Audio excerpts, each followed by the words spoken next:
Hello मेरे भाई बहन, तो क्या हाल चाल है। इस लेसन में हम देखेंगे बाघ जनगणना टाइगर सेंसस के बारे में। यहाँ सभी क्वेश्चंस अलग अलग एग्जामिनेशन में आ रहे हैं। जिस तरह से इंडिया में मनुष्यों की जनगणना किया जाता है, उस तरह से बाबू क्या है कि टाइगर मतलब बाघ की जनगणना किया जाता है। अब बोलिए कि बाघ की जनगणना क्यों किया जाता है। देखिए, हमारे यहाँ क्या होता था पहले कि बाघ का शिकार किया जाता था, मतलब शान शौकात के साथ किया जाता था राजा महाराजा द्वारा। तो बाघ की जनसंख्या क्या हुआ, घटने लगा। और बाघ को बचाना जरूरी है, क्योंकि देखिए प्रत्येक जीव का क्या होता है कि पर्यावरण में अपना अपना महत्वपूर्ण स्थान होता है। अगर एक जीव को हटाइएगा ना बाबू, तो पूरे पर प्रभाव पड़ेगा। जैसे साइकिल का एक चेन होता है ना, अगर चेन से एक हटा दीजिएगा तो साइकिल चलवे नहीं करेगा। तो उससे बाबू क्या है कि जो फूड चेन होता है, फूड चेन से अगर एक जीव को हटा दीजिएगा तो पूरा फूड चेन खराब हो जाएगा। तो इसलिए क्या है, प्रत्येक जीव का इंपॉर्टेंस है। तो अब क्या है कि जब हम जाने की जनसंख्या कितना है, तो हमको पता चला कि बढ़ रहा है घट रहा है। अगर घटेगा तो हम क्या करें, कदम उठाएंगे। बाघ का कैसे हम संरक्षण कर सकते हैं। तो देखिए क्या हो, बाघ को संरक्षण करने के लिए, बाघ को बचाने के लिए प्रोजेक्ट टाइगर का इंडिया में पहले शुरुआत किया गया 1973 में। यहाँ शुरुआत किया गया 1973 में। एलिफेंट को भी बचाने के लिए शुरुआत किया गया था प्रोजेक्ट एलिफेंट 1992 में। तो फिलहाल इसको देखना है प्रोजेक्ट टाइगर के बारे में। प्रोजेक्ट टाइगर की शुरुआत किया गया 1973 में। हमारे यहाँ क्या हुआ, बोला कि कैसा करते हैं कि बाघ को हम जनगणना करते हैं।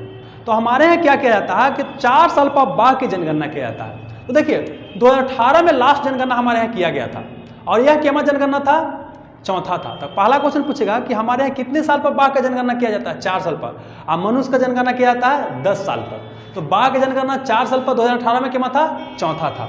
अब देखिए क्या है कि 2014 में जब जनगणना किया गया था तो 2266 बाघ हमारे यहाँ था। अब कितना हो गया, 2967 बाघ हो गया 2018 में। मतलब कि बाघ की जनसंख्या हमारे यहाँ क्या हो रहा है, बढ़ रहा है। तो क्वेश्चन पूछेगा कि इंडिया में लगातार बाघ की संख्या घटते जा रहा है, तो क्या हो जाएगा, गलत। इंडिया में क्या है कि बाघ की संख्या क्या हो रहा है, बढ़ते जा रहा है। ठीक है, चलिए आगे आते हैं। अब आगे समझिए क्या है कि विश्व में जितना भी बाघ पाया जाता है ना, उसका 70% बाघ अकेले भारत में पाया जाता है। मतलब बाघ के दृष्टि से देखा जाए तो भारत क्या है, बहुत ही अच्छा स्थान पाता है। क्वेश्चन पूछेगा कि भारत में सबसे ज्यादा बाघ कहाँ पाया जाता है। पूरे विश्व में भारत में सबसे ज्यादा बाघ पाया जाता है, और भारत में कहाँ। तो देखिए अगर ये इंडिया का मैप ड्रा करते हैं तो ये आपका हो गया मध्य प्रदेश। तो मध्य प्रदेश में क्या होता है, सबसे ज्यादा टाइगर पाया जाता है। इसीलिए मध्य प्रदेश को टाइगर स्टेट कहा जाता है, बाघ वाला राज्य बोलते हैं। क्या बोलते हैं, बाघ वाला राज्य या टाइगर स्टेट बोलता है मध्य प्रदेश को। लेकिन पूछे कि दक्षिण भारत में सबसे ज्यादा बाघ कहाँ पाया था, तो दक्षिण भारत में कर्नाटक में पाया जाता है। कहाँ पाया था, कर्नाटक में सबसे ज्यादा बाघ पाया था। यहाँ पर विंध्य पर्वत है। ऊपरी हिस्सा को उत्तरी भारत बोलते हैं और निचले हिस्सा को दक्षिणी भारत। तो अगर इसी क्वेश्चन कैसे पूछ जाएगा, उत्तरी भारत में सबसे ज्यादा बाघ कहाँ पाया जाता है, तो मध्य प्रदेश में। दक्षिणी भारत में कर्नाटक में, अब पूरे भारत में तो मध्य प्रदेश में। समझ में आ गया। चलिए, इसके अलावा इंडिया में क्या है कि इंडिया में कई सारा ऐसा टाइगर रिजर्व है, मतलब बाघ अभयारण्य है, जहां पर कोई बाघ है ये नहीं है। जैसे देखिए बक्सा टाइगर रिजर्व है जो कि पश्चिम बंगाल में, यहाँ पर एक भी बाघ नहीं पाया जाता है।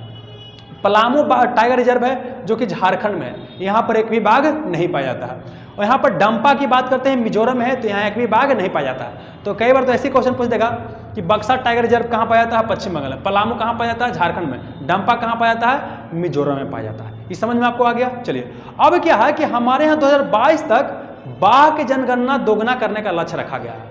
मतलब क्वेश्चन पूछेगा कि बाघ की जनसंख्या जो है कितने साल में दोगुना करने का लक्ष्य रखा गया है। तो देखिए क्या बाबू, 2022 तक हमारे यहाँ क्या है कि बाघ का जनसंख्या क्या कर देंगे, दोगुना कर देंगे। समझ में आ गया। चलिए, एक और क्वेश्चन याद रखिएगा कि बिहार में क्या है कि मात्र एक टाइगर रिजर्व है, इसको बोलते हैं वाल्मीकि टाइगर रिजर्व। और ये कहाँ है, पश्चिमी चंपारण में है। अगर बिहार के इस तरह से अगर मैप ड्रा कीजिएगा, दोस्तों इस तरह से मैप ड्रा कीजिएगा, तो यहाँ पर क्या है, पश्चिमी चंपारण है।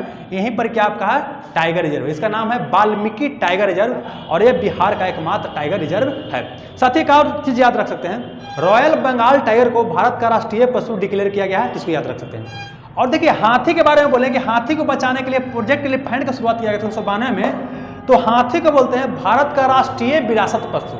बाघ को बोलते हैं भारत का राष्ट्रीय पशु, और इसको बोलते हैं एलिफेंट को, हाथी को भारत का राष्ट्रीय विरासत पशु। तो इतना याद रखिएगा, यहाँ से क्वेश्चंस आ रहे हैं। ठीक है बाबू, धन्यवाद।